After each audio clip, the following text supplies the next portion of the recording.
नमस्कार दोस्तों, आप सभी का स्वागत है हमारे YouTube channel PR knowledge centre में।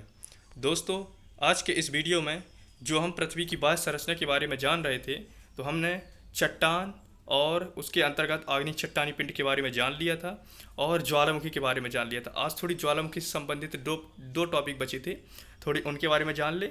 फिर हम जो उसका तीसरा टॉपिक है भूकंप, उसके बारे में जानेंगे। ठीक है दोस्तों, देखिए ज्वालामुखी।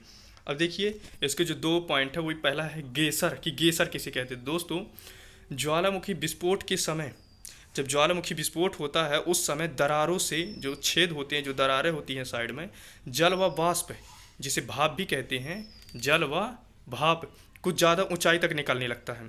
मतलब जब ज्वालामुखी विस्फोट होता है तो दरारों से जो जल वाष्प होती है और जैसे भाप जो होती है, वो क्या होती है, कुछ ज़्यादा ऊंचाई तक निकलने लगता है, कुछ ज़्यादा ही ऊंचाई तक। उसे क्या कहते हैं, गेसर कहते हैं। ठीक है। अब देखिए उदाहरण, जैसे ओल्ड फेथफुल गेसर, जो कि कहाँ है, जो कि अमेरिका के येलोस्टोन पार्क में है। ठीक है।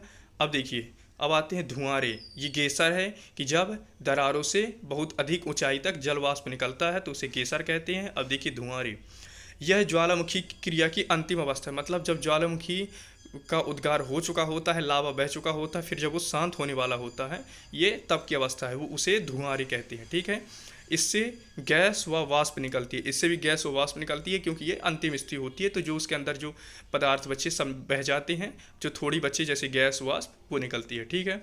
इसके उदाहरण, अमेरिका का कटमई पर्वत, उसमें अमेरिका की येलोस्टोन में ओल्ड फेथफुल गेसर है, और इसमें अमेरिका का कटमई पर्वत, जिसे हजारों धुआंरों की घाटी भी कहते हैं। जी हाँ दोस्तों, ये इंपॉर्टेंट है कि हजारों धुआंरों की घाटी किसे कहते हैं, तो अमेरिका का कटमई पर्वत, जिसे हजारों धुआंरों की घाटी भी कहते हैं। अब देखिए, जी हाँ दोस्तों, ये इंपॉर्टेंट है कि गंधक युक्त धुआंरों को क्या कहते हैं। गंधक, यहाँ हमारा गंधक से मतलब दोस्तों, मतलब खुशबू या मतलब बदबू, उस गंधे से नहीं है, मतलब गंध से नहीं है हमारा मतलब। गंधक मतलब सल्फर, एस सल्फर, जो केमिस्ट्री में है उससे मतलब है। तो गंधक युक्त, वही सल्फर युक्त धुआंरों को क्या कहते हैं, सुलफतारा कहते हैं। क्या कहते हैं, या सल्फर युक्त धुआंरों को सुलफतारा कहते हैं। ठीक है दोस्तों। अब देखिए गैसर, अब इनको थोड़ी डायग्राम से देखते हैं कि गैसर कैसे दिखते हैं और धुआंरे कैसे दिखते हैं। तो ये दोस्तों, ये गैसर तीनों स्थितियाँ जब बहुत अधिक ऊंचाई तक, देखिए जैसे जल वाष्प, धुआं और पानी, तीनों स्थिति देख लीजिए। पहली बारी में मतलब आग बहुत अधिक ऊंचाई तक निकल रही है, दूसरे में पानी बहुत अधिक ऊंचाई तक, तीसरे में धुआं। तो ये जब स्थिति होती है बहुत अधिक ऊंचाई तक निकलती है, तो इन्हें क्या कहते हैं, गेसर कहते हैं। ठीक है। अब देखते हैं धुआंरे कि ये डायग्राम से कैसे दिखते हैं। तो देखिए दोस्तों, ये जो पहला डायग्राम है ये भी धुआंरे का, ये गंधक युक्त धुआंरे हैं। हालांकि जो दोनों धुआंरे हैं, ये भी राइट में भी, ये दोनों गंधक युक्त धुआंरे हैं, जिन्हें सुलफतारा कहते हैं। इनका पीला रंग गंधा के कारण है, सल्फर पीले रंग में होता है, उसी के कारण होता है। तो दोनों स्थिति, पहले में देखिए छेद है, उसके कारण चारों ओर मतलब उसका फैला हुआ है गंधक युक्त, इसलिए उसे सुलफतारा कहते हैं। और दूसरे वाले में दरारों से गंधक निकलता है और धुआं इनसे निकलता रहता है। तो धुआंरे आप समझ गए कि मतलब गेसर क्या है और धुआंरे क्या है। ठीक है दोस्तों। अब आते हैं अपने जो हमारा टॉपिक है भूकंप, कि भूकंप किसे कहते हैं, ये क्यों आते हैं, कैसे होते हैं, कितने प्रकार के होते हैं, ये सब। तो देखिए भूकंप की परिभाषा, पृथ्वी के भूगर्भ में स्थित, भूगर्भ मतलब उसके अंदर, प्लेटों के खिसकने से, जो अंदर प्लेटें पड़ी हैं चट्टानों की बहुत बड़ी बड़ी, उनके खिसकने से ऊपरी सतह में, मतलब यही भूपर्पटी में जिसमें हम लोग रहते हैं, तो ऊपरी सतह में अचानक हलचल उत्पन्न होने लगती है। एक हलचल मतलब सब कुछ हिलने लगता है, ज़मीन हिलने लगती है, जिससे बहुत अधिक मात्रा में जन और धन, जन और धन मतलब लोग और आर्थिक, मतलब जो आर्थिक स्थिति होती, जो आर्थिक संपत्ति होती, उसका हानि होता, मतलब उसकी नुकसानी होती है, तो उसे भूकंप कहते हैं। मतलब पृथ्वी के भूगर्भ में स्थित प्लेटों के खिसकने से ऊपरी सतह में अचानक हलचल उत्पन्न होने को, जिससे बहुत अधिक मात्रा में जन और धन की हानि होती है, उसे भूकंप कहते हैं। ठीक है दोस्तों। अब देखिए, भूकंप को हलचल या कंपन के आधार पर तीन भागों में बांटा गया। कैसे, मतलब दोस्तों कि किस में कितना भूकंप आता है, समझ रहे हैं। जैसे भी हम ज्वालामुखी को पढ़ाए थे पिछले वीडियो में कि किस में कितना ज्वालामुखी होता है, किसी में कम, किसी में, इसी तरह कि भूकंप किस, मतलब जो भूकंप की तरंगें होती तो किन में किस मात्रा में होती, किसी में ज़्यादा भूकंप आता है, किसी में भूकंप की जो स्पीड होती है वो कम होती है, किसी में और कम होती है, इस तरह। तो देखिए पहला है प्राथमिक अथवा पी वेव्स, प्राथमिक भूकंप, या इसी को क्या कहते हैं, पी वेव्स कहते हैं। ठीक है। दूसरा है द्वितीय भूकंप या एस वेव्स। तीसरा है सतही, सतही मतलब धरातली भूकंप या एल वेव्स। तो पी वेव्स, एल वेव्स और एस वेव्स, प्राथमिक, द्वितीय और तृतीय। ठीक है। अब देखिए ये इम्पोर्टेंट है कि सिस्मोलॉजी क्या है दोस्तों, ये पेपर में पूछ लेता है कि सिस्मोलॉजी क्या है। तो देखिए भूगर्भ शास्त्र की एक विशेष शाखा है। भूगर्भ शास्त्र मतलब पृथ्वी के, भूगर्भ मतलब होता है पृथ्वी के अंदर, तो उसके बारे में जो जानकारी लेते हैं उसकी एक विशेष शाखा है जिसमें भूकंपों का अध्ययन किया जाता है। मतलब पृथ्वी के भूगर्भ में ऐसी शाखा, मतलब पृथ्वी के भूगर्भ की जानकारी प्राप्त करने वाली ऐसी शाखा जिसमें सिर्फ भूकंपों का अध्ययन किया जाता है, उसे सिस्मोलॉजी कहते हैं। ठीक है। देखिए दोस्तों, ये जो आपको डायग्राम दिख रहा है, ये मैंने पी तरंग है वही प्राथमिक तरंग है, द्वितीय तरंग है, और जो हमारी सतही तरंग है वो तीनों मैंने मतलब समझाने की कोशिश की है। तो पी तरंगे कैसी दिखती हैं, एस तरंगे कैसी दिखती हैं, और जो भाई जो सतही तरंगे वो कैसी दिखती हैं। ये देखिए नीचे ये लिखा हुआ है, उनके नीचे पी वेव्स, ये है एस वेव्स और ये एल वेव्स। ठीक है दोस्तों, तो ये समझ में आ गया होगा कि तीनों कैसी हैं। जो पी वेव्स होती है दोस्तों, इनमें जो दूरियां होती बहुत कम होती हैं, मतलब ये 1 सेकंड में, मान लीजिए 1 सेकंड में 10 चक्कर करती हैं। जो एस वेव्स हैं मान लीजिए 1 सेकंड में 8 चक्कर करती हैं। जो धरातली है ये 1 सेकंड में 5 चक्कर करती हैं। समझ रहे हैं, ऐसा होता है। ठीक है। इनकी जो तेजाई होती है वो इस आधार पर होती है। अब जो सिस्मोग्राफ यंत्र है, जो सिस्मोग्राफ यंत्र, अभी इसकी परिभाषा जानेंगे क्या है। तो दोस्तों मैं बता दूं, सिस्मोग्राफ एक ऐसा यंत्र होता है जिससे भूकंप के जो अध्ययन मतलब तीव्रता होती है उसका अध्ययन किया जाता है। तो सिस्मोग्राफ यंत्र से तरंगों की पहचान। ये दोस्तों ये डायग्राम आप मतलब उनको देखे होंगे, जैसे जो कोई बीमार हो जाता है या जिसका हार्ट मतलब हार्ट का ऑपरेशन होना होता है, तो जब उसकी हार्ट की डॉक्टर बोलते होंगे कि इनका मतलब वो कीजिए, इनका चेकअप कीजिए, चेकअप कीजिए। तो जो हार्ट के मरीज होते हैं उनका जब चेकअप किया जाता है तो इसी तरह की डॉक्टर स्लिप निकालता है और वो देखते हैं। तो हम देखकर हमें अजीब लगता है कि उनकी पहचान ये कैसे कर लेते हैं। तो ये इन तरंगों के आधार पर करते हैं। देखिए जो वी और एन दिया हुआ है, इन दोनों से मैं समझाता हूँ। तो जो वी के सामने पी, एस और आर दिया हुआ है, तो आर दोस्तों ये वही है, मतलब जो धरातली तरंग होती हैं उन्हीं जैसे होती है। ठीक है। तो पी में देखिए दोस्तों कम समय में मतलब ज़्यादा दूरी तय करती हैं। फिर यस मतलब उनमें थोड़ी ज़्यादा समय लगता है, उनके बीच की दूरी देखिए ज़्यादा है। पी वाले में देखिए उनके बीच की दूरी बहुत कम है। आप देख रहे होंगे इसमें पी वाले उनके बीच की दूरी मतलब कम बहुत कम है, मतलब ये 1 सेकंड में ज़्यादा दूर तक चली जाती हैं। एस वेव्स इनमें थोड़ी थोड़ी दूरी बढ़ रही है जिसके कारण ये ज़्यादा दूरी पर नहीं जा पाती। और आर वेव्स को देखिए उनके आयाम मतलब ये जो दूरी है वो बहुत ज़्यादा हो रही है और इनको समय भी ज़्यादा लग रहा है। तो आप समझिए कि पी वेव्स, एस वेव्स और आर वेव्स क्या है। ठीक है दोस्तों, इसी तरह आप नीचे वाले में भी समझ सकते हैं कि कहाँ पर पी वेव्स है, कहाँ पर एस वेव्स है और कहाँ पर आर वेव्स है। ठीक है दोस्तों, अब देखिए अब आते हैं जो हमारी कि प्राथमिक तरंग है, द्वितीय तरंग है और जो सतही तरंगें हैं उनकी परिभाषा क्या है, इन्हें कैसे जाने। ठीक है। तो देखिए प्राथमिक तरंगें वे तरंगें जो पृथ्वी के अंदर प्रत्येक माध्यम से होकर गुजरती हैं।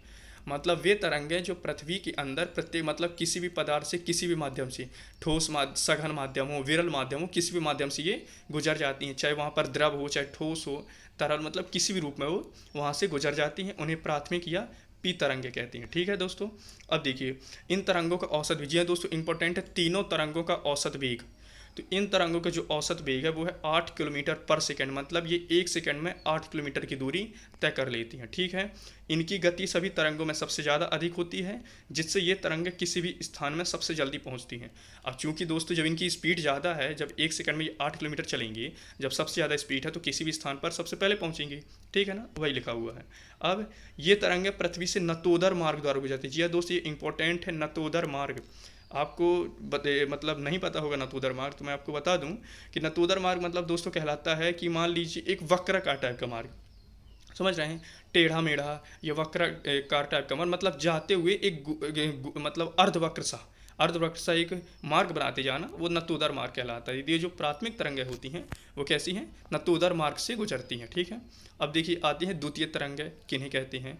तो वे तरंगें जो पृथ्वी के अंदर केवल ठोस माध्यम से ही, देखिए प्राथमिक तरंगें प्रत्येक माध्यम से गुजर जाती हैं, और जो द्वितीय तरंगें हैं वे केवल ठोस जो माध्यम होता है, जो ठोस सतह होती है, सिर्फ उससे ही गुजरती हैं। इन्हें द्वितीय या यस तरंगें कहते हैं। मतलब ये जल से या गैस माध्यम से, मतलब वायु माध्यम से नहीं गुजर सकती हैं, सिर्फ ये जो ठोस माध्यम होता है उससे गुजर सकती हैं, ठीक है ना। अब देखिए इनका जो औसत वेग है वो कितना है, 4 किलोमीटर पर सेकेंड, मतलब प्राथमिक वेग का आधा। मतलब अगर मान लीजिए कि प्राथमिक वेग 1 किलोमीटर में मान लीजिए 1 घंटा में 200 किलोमीटर चल लेती है प्राथमिक वेग, तो ये 1 घंटा में 100 किलोमीटर जा पाएगी, ठीक है ना, आधा। अब इन्हें अनुप्रस्थ तरंगे भी कहते हैं। जी दोस्तों, ये इंपॉर्टेंट है कि किन तरंगों को अनुप्रस्थ तरंगे कहते हैं। जो मतलब भूकंप की जो तरंगे होती हैं तो किन तरंगों को अनुप्रस्थ तरंगे कहते हैं, तो द्वितीय तरंगे को। अनुप्रस्थ तरंगों से आप भली भांति परिचित होंगे। जो हमारा एमपी बोर्ड है उसमें 10th में था कि अनुप्रस्थ और अनुदैर्ध्य तरंगे 2 प्रकार की होती हैं। जो तरंगों की जो चाल होती है वो 2 प्रकार से होती है, एक अनुप्रस्थ और एक अनुदैर्ध्य। तो ये अनुप्रस्थ तरंगे हैं, ठीक है दोस्तों। अब देखिए, अब आते हैं सतही तरंगे, जो तीसरी तरंग, पहला प्राथमिक, दूसरा द्वितीय और तीसरा सतही तरंग है, जिन्हें एल भी कहते हैं, ठीक है ना। वे तरंगें जो मुख्यतः धरातल तक ही सीमित रहती हैं, मतलब ये धरातल के अंदर तक ही रह जाती हैं, उसके बाहर नहीं पहुंच पाती। तो ये वे तरंगें जो मुख्यतः धरातल तक ही सीमित रहती हैं सतही या एल तरंगें कहलाती हैं, ठीक है। इन्हें धरातलीय या लंबी तरंगों के नाम से भी जाना जाता है। जी दोस्तों, चूंकि ये धरातल तक सीमित रहती हैं इसलिए इन्हें धरातलीय या लंबी तरंगें, क्योंकि ये अंदर अंदर तक पूरे में फैलती रहती हैं, ठीक है ना, इन्हें लंबी तरंगें भी कहते हैं। इन तरंग, ये दोस्तों ये इंपॉर्टेंट है कि सतही तरंगें जो एल तरंगें है, इन तरंगों की खोज किसने की थी। चूंकि ये तरंगें धरातल के अंदर तक रह जाती हैं, जब हमें नहीं दिखती हैं, जब हम नहीं जान पाते, तो इनकी खोज किसने की थी, तो इन तरंगों की खोज एच.डी. लव ने की थी। जी दोस्तों, ये इंपॉर्टेंट है कि सतही तरंगों की खोज एच.डी. लव ने की थी। इन्हें लव वेव्स भी कहते हैं, क्यों, क्योंकि इनकी तरंगें एच.डी. लव ने की थी, इसलिए इन्हें लव वेव्स भी कहते हैं। वेव्स मतलब तरंगें, ठीक है। इन तरंगों को आर वेव्स भी कहते हैं। इन्हें लव वेव्स भी कहते हैं, इन्हें आर वेव्स भी कहते हैं। रे लाइट वेव्स, जिनका भी हम पीछे बता चुके हैं, जो हम बता रहे थे पी वेव, एस वेव और आर वेव, तो ये वही हैं आर वेव्स और एल वेव्स में ज़्यादा फर्क नहीं है। इन्हें आर वेव्स, रे लाइट वेव्स भी कहते हैं, ठीक है दोस्तों। ये तरंग तीनों माध्यमों से गुजर सकती हैं। ये तरंगें भी तीनों माध्यमों से गुजर सकती हैं, मतलब जो प्राथमिक है वो तीनों माध्यमों से गुजर जाती है, वो प्रत्येक माध्यम से। सतही तरंगें ये तीनों माध्यम से, ठोस द्रव गैस से।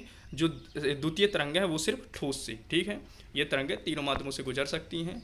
इन तरंगों की जो औसत चाल वो कितनी है, 1.5 से 3 किलोमीटर पर सेकंड होती है, ठीक है। मतलब जो प्राथमिक तरंगें होती हैं उनकी 8 किलोमीटर पर सेकंड, जो द्वितीय तरंगें होती हैं उनकी 4 किलोमीटर पर सेकंड, और जो ये सतही तरंगें होती हैं इनकी जो औसत चाल या वेग है वो कितना है, 1.5 से 3 किलोमीटर पर सेकंड, मतलब 1.5 से 3 किलोमीटर पर सेकंड के बीच में होती है, ठीक है। ये तरंगें बहुत अधिक विनाशकारी होती है। जी दोस्तों, ये इंपॉर्टेंट है कि पेपर पूछ देता है कि तीनों में से कौन सी तरंगें विनाशकारी हैं, तो ये सबसे ज़्यादा मतलब ये अधिक विनाशकारी होती है। वैसे सबसे ज़्यादा अगर बात की तो प्राथमिक होती है, क्योंकि उनकी स्पीड बहुत ज़्यादा होती है, वो 1 सेकंड में बहुत ज़्यादा नुकसान कर देती हैं, ठीक है। ये तरंगें केवल धरातल के पास ही चलती है, मैंने बताया, इसलिए इन्हें धरातलीय तरंगें भी कहते हैं, धरातल के पास तक ही चलती हैं, ठीक है। अब आते हैं, मैं इन्हें थोड़ी डायग्राम से समझाता हूँ कि पी वेव्स, एस वेव्स और एल वेव्स तीनों दिखने में कैसी होती हैं, कैसे चलती। तो देखिए दोस्तों, ये जो पी वेव है, आप जो डायग्राम देख रहे हैं, डायग्राम उसमें आप देख रहे होंगे जो पी वेव्स है उसके जो खाने हैं, ये देखिए जहाँ मतलब ये कंप्रेशन उसके नीचे तीर का बना हुआ, उसमें खाने देखिए आप ध्यान से, इनकी जो दूरियाँ हैं बराबर बराबर हैं, समझ रहे हैं। मतलब जहाँ पर बराबर, मतलब एक निश्चित है कि पहले छोटे होते जाएंगे, फिर बड़े होते जाएंगे, फिर छोटे होते, इसका एकदम निश्चित है, समझ रहे हैं ना, इस तरह।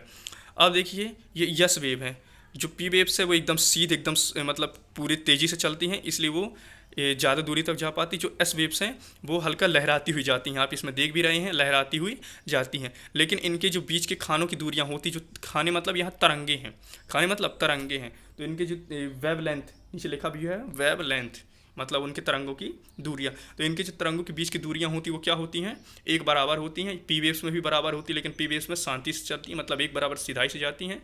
एस वेव्स में लहराते हुए तेज़ी से जाती हैं, ठीक है दोस्तों।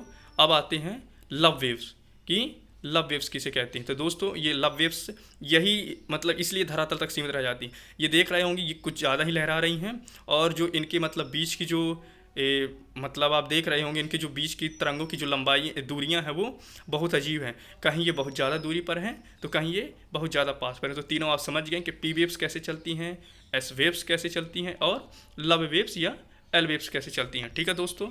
अब आते हैं हम कि सिस्मोग्राफ यंत्र से जो भूकंप के गुणों की पहचान कैसे करेंगे। मतलब जो सिस्मोग्राफ यंत्र होता है, जो सिस्मोग्राफ यंत्र होता है उस मतलब उससे जब तरंग की मतलब गुण निकाले गए, तो मतलब तरंगे की पहचान की गई, जब उससे तरंग का परीक्षण किया गया तरंगों का, भूकंप तरंगों का, तो कौन कौन सी गुण थी। ठीक है, अब देखिए, तो सभी भूकंपी तरंगों का वेग, गुण देखिए ये सब गुण हैं, ठीक है ना उनकी। तो सभी भूकंपीय तरंगों का वेग अधिक घनत्व वाले माध्यम से गुजरने पर बढ़ जाता है और कम घनत्व वाले माध्यम से गुजरने पर वेग कम हो जाता है। ये देखिए दोस्तों, मतलब ये बहुत अजीब है। आप अच्छा एक बात गौर कीजिए, मैं इसे थोड़ी अपनी भाषा में समझाने की कोशिश करूँगा। अच्छा आप एक बात गौर कीजिए कि मान लीजिए आप चल रहे हैं, तो आप हवा अगर मतलब चल रही है, तो आप हवा में आपको चलने में ज़्यादा मेहनत होगी कि पानी में चलने में ज़्यादा आपको मेहनत होगी। वैसे मेरे ख्याल से आप कहेंगे कि पानी में चलने में आपको ज़्यादा मेहनत होगी। हवा तो हम हमेशा चलते रहते हैं, हवा मतलब जो हमारे चारों का वातावरण है, तो उसमें हमको उतनी दिक्कत नहीं होगी। लेकिन अगर पानी में चलने की बात की जाए, तो जितना हम हवा में चल पाएंगे उससे कम दूरी तक ही पानी में चल पाएंगे, ठीक है। लेकिन ये जो तरंगे होती हैं दोस्त, और हम पानी में कम क्यों चल पाएंगे, क्यों? क्योंकि पानी क्या है, हवा से सघन माध्यम में। लेकिन ये जो तरंगे होती हैं ये सघन माध्यम, मतलब ये पानी में ज़्यादा तेज चलेंगी लेकिन हवा में कम चलेंगी। इसी तरह ठोस में ज़्यादा चलेंगी पर पानी में कम चलेंगी, मतलब ये उल्टी होती, समझ गए ना ऐसा। अब देखिए, सिर्फ प्राथमिक तरंगे या पी वेव्स ही पृथ्वी के केंद्रीय भाग से गुजर सकती हैं। ऐसा नहीं है दोस्तों, पहुंच सब जाती हैं। जो पृथ्वी का केंद्रीय भाग होता है वहाँ तक ये तरंगें सब पहुंच जाती हैं। लेकिन अगर गुजरने की बात करें तो कौन गुजर पाती हैं? सिर्फ प्राथमिक तरंगें। क्यों? क्योंकि इनका वेग बहुत ज़्यादा होता है, 8 किलोमीटर पर सेकेंड। किंतु वहाँ उनका वेग क्या होता है, तेज़ी से जाती हैं, गुजर जाती हैं। लेकिन क्या है, चूँकि केंद्र से गुजरती हैं तो इनके वेग में क्या जाती है, कमी आ जाती है। क्यों? क्योंकि केंद्र सेंटर होता है। जब उसको पार करेंगे तो इनके वेग में कुछ ना कुछ तो प्रभाव पड़ेगा, तो इनका वेग क्या हो जाता है, कम हो जाता है। ठीक है दोस्तों, अब देखिए, गौड़ तरंगे या कम तीव्रता वाली तरंगे। गौड़ तरंगों से हमारा मतलब एक मुख्य तरंगे और एक गौड़ तरंगे। तो गौड़ तरंगों से जिनकी तीव्रता कम होती है, जो मुख्य तरंगे नहीं होती हैं, तो द्रव पदार्थ से नहीं गुजर सकती। मतलब जो गौड़ तरंगे होती हैं, जो मुख्य नहीं, अब दोस्तों जब मुख्य नहीं होती हैं तो द्रव थोड़ी सघन माध्यम पड़ जाता है, तो उससे गुजर नहीं मतलब ठोस के पीछे विरल माध्यम पड़ जाता है। ठोस में वो चल जाती हैं, लेकिन जैसे विरल माध्यम आ जाता है तो कम घनत्व वाले माध्यम में क्या हो जाती है, वो नहीं चल पाती, ठीक है, उनसे नहीं गुजर पाती हैं। अब एल तरंगे केवल धरातल के पास ही चल सकती है, ये तो दोस्तों बता चुके हैं। जो एल तरंगे होती हैं, जो लव तरंगे होती हैं, लव वेव्स, वो केवल धरातल के पास ही चल सकती हैं, इसलिए उन्हें धरातलीय तरंगे भी कहते हैं, ठीक है। अब देखिए, जी है दोस्तों, ये इंपॉर्टेंट है कि अलग अलग माध्यमों से गुजरते समय, अलग अलग माध्यमों से कैसे, माध्यम कहीं सघन माध्यम है, कहीं विरल माध्यम है, फिर सघन, फिर विरल, फिर कहीं बहुत ज़्यादा सघन, इस तरह अलग अलग माध्यमों से गुजरते समय। और अगर मैं इसको और समझाने की कोशिश करूं तो मान लीजिए आप ऐसे कर लीजिए कि पहले ठोस हो, मतलब कहीं कांच रख दीजिए, फिर कांच से पानी में आए, फिर पानी से प्रकाश जल मतलब उसमें हवा में जाए, इस तरह। तो अलग अलग माध्यमों से गुजरते समय ये तरंगें परावर्तित और अपवर्तित होती हैं। जैसे प्रकाश की तरंगें होती हैं, आप गौर किए होंगे, 11th में था और 10th में और 12th में तो था ही। तो उसमें जो तरंगें होती हैं वो 2 मार्ग से चलती हैं, एक परावर्तित और एक अपवर्तित। हालांकि और होती हैं, लेकिन जो मुख्य होती हैं वो है परावर्तित और अपवर्तित। दोनों में फ़र्क क्या है दोस्तों, मैं समझा देता हूँ। जब ये अलग अलग माध्यमों से गुजरती हैं तो परावर्तित मतलब पूरी आर पार हो जाती हैं, एक माध्यम से सीधे दूसरे माध्यम पहुँच जाती हैं। लेकिन जो अपवर्तित मतलब होता है दोस्तों कि ये एक माध्यम से दूसरे माध्यम में, फिर दूसरे माध्यम से तीसरे माध्यम। परावर्तित में एक से दूसरे में जाती हैं, लेकिन अपवर्तित में एक से दूसरे में नहीं, एक से दूसरे में, फिर दूसरे से तीसरे में, फिर तीसरे से चौथे में, इस तरह। और इनका मार्ग और टेढ़ा होता जाता है और अंत में इनका मार्ग एकदम सीध हो जाता है। तो परावर्तित और अपवर्तित वैसे जो प्रकाश की किरणें होती हैं उसी तरह होती हैं, ठीक है। अब देखिए, जी हाँ दोस्तों, आपके दिमाग में आया होगा कि सिस्मोग्राफ का बार बार नाम लिए लेकिन सिस्मोग्राफ दिखाए नहीं हैं, तो वही है। ये जो डायग्राम दिख रहे हैं ये सिस्मोग्राफ ही हैं, ये आधुनिक सिस्मोग्राफ हैं। दोस्तों सिस्मोग्राफ के चित्र जरूरी नहीं कि इसी तरह हो। सिस्मोग्राफ जो होता है, जैसे आप कोई भी मशीन देखें तो स्पेशल उसी तरह होती है, लेकिन सिस्मोग्राफ का कोई निश्चित आकार नहीं होता, ये किसी भी तरह बनाए जा सकते हैं। जैसे हॉस्पिटल में जो यूज किए जाते हैं वो अलग होते हैं, जो तरंगों के लिए, जो वैज्ञानिक के लिए यूज करते हैं वो अलग होते हैं। तो देख लीजिए, आप देख भी सकते हैं इनका आकार अलग अलग है, लेकिन मुख्य जो होता है जिससे तरंगों की जो गणना की जाती है वो होती है इसमें जो कागज़ की पट्टी लगी होती है, कागज़ या उसी को आप रबड़ की कुछ की भी पट्टी लगी होती है, उसी के आधार पर मुख्य वही होता है, बाकी मशीन उसकी किसी भी आकार की हो सकती है, ठीक है दोस्तों। अब देखिए, अब आते हैं केंद्र और जो अधिकेंद्र होता है, कि जो भूकंप की तरंगें होती हैं उनका केंद्र और अधिकेंद्र क्या होते हैं, ठीक है दोस्तों। तो देखिए, केंद्र किसे कहते हैं? भूकंप के उद्भव स्थान को केंद्र कहते हैं, मतलब जहाँ से भूकंप तरंगें उत्पन्न होती हैं उन्हें क्या कहते हैं? केंद्र कहते हैं। ठीक है। भूकंप के केंद्र के निकट तीनों प्रकार की तरंगें पहुँचती हैं। मैंने ये आपको बता चुका हूँ कि उसके केंद्र के निकट तीनों प्रकार की तरंगें पहुँचती हैं, लेकिन पार सिर्फ प्राथमिक कर पाती हैं। तीनों मतलब पी, एस और एल तरंगें। ठीक है। अब देखिए अधिकेंद्र, भूकंप केंद्र से ठीक ऊपर, जहाँ भूकंप केंद्र जहाँ होता है उसके ठीक ऊपर पृथ्वी की सतह पर स्थित बिंदु को क्या कहते हैं? अधिकेंद्र कहते हैं, मतलब आधा केंद्र। ठीक है। और अधिकेंद्र पर सबसे पहले प्राथमिक तरंगें पहुँचती हैं। क्यों? अब दोस्तों ये तो आप समझ गए कि उनका वेग जब सबसे ज़्यादा है तो सबसे पहले पहुँचेंगी। ठीक है ना। अब आते हैं छाया क्षेत्र। जी दोस्तों, ये इंपॉर्टेंट है कि छाया क्षेत्र किसे कहते हैं। तो मैं बता दूं कि भूकंप के केंद्र से 11,000 किलोमीटर के बाद, मतलब उसके केंद्र से 11,000 किलोमीटर दूर, ठीक है, अब उसके बाद मतलब 11,000 किलोमीटर चल लिए, अब उसके बाद लगभग 5,000 किलोमीटर तक, मतलब 11,000 किलोमीटर के बाद उसके बाद फिर लगभग 5,000 किलोमीटर तक कोई भी तरंग नहीं पहुंचती है, जिसे छाया क्षेत्र कहते हैं। मतलब जो भूकंप क्षेत्र होता है उससे 11,000 किलोमीटर के बाद जो 5,000 किलोमीटर तक होता है वहाँ पर कोई तरंगें नहीं पहुँचती हैं, जिसे छाया क्षेत्र कहते हैं। अब देखिए जी, ये जो लाइन नीचे ये भी इम्पोर्टेंट है। अंतः सागरी भूकंपों द्वारा, अंतः सागरी भूकंप मतलब जो सागर के अंदर जो हलचलें होती हैं उसके अंदर जो, मतलब मान लीजिए सागर है उसके अंदर ज़मीन के नीचे जो प्लेटें होती हैं वो खिसक गई, तो उससे जो भूकंप उत्पन्न हुए और भूकंपों के कारण जो लहर उत्पन्न होती हैं, जो मतलब जिनसे बहुत ज़्यादा मात्रा पे जन और धन की हानि होती है, तो जो लहर उत्पन्न होती है वो लहर किससे होती है? भूकंपों के कारण। तो उन लहर को क्या कहते हैं? तो जापान की भाषा में उन्हें सुनामी कहते हैं। सुनामी वैसे वो जापानी की भाषा है जो आजकल सब देशों में यूज की जाती है, तो उन्हें क्या कहते हैं? सुनामी। वो किसे कहते हैं? ये भूकंपों द्वारा जो समुद्र में जो लहर उत्पन्न होती है जिससे बहुत ज़्यादा हानि होती है, ठीक है ना, उन्हें सुनामी कहते हैं। अब देखिए, अब आते हैं, जी हाँ दोस्तों, ये इंपॉर्टेंट है कि सिस्मोग्राफ, आपके दिमाग में आ रहा होगा कि सिस्मोग्राफ किसे कहते हैं। हमने चित्र दिखा दिया है क्या होते हैं। अब परिभाषा, कि भूकंप तरंगों की तीव्रता जिन यंत्रों द्वारा मापी जाती है, ये तो परिभाषा आपको वैसे ही पता चल गई होगी, इतने उसके बारे में जानते जानते।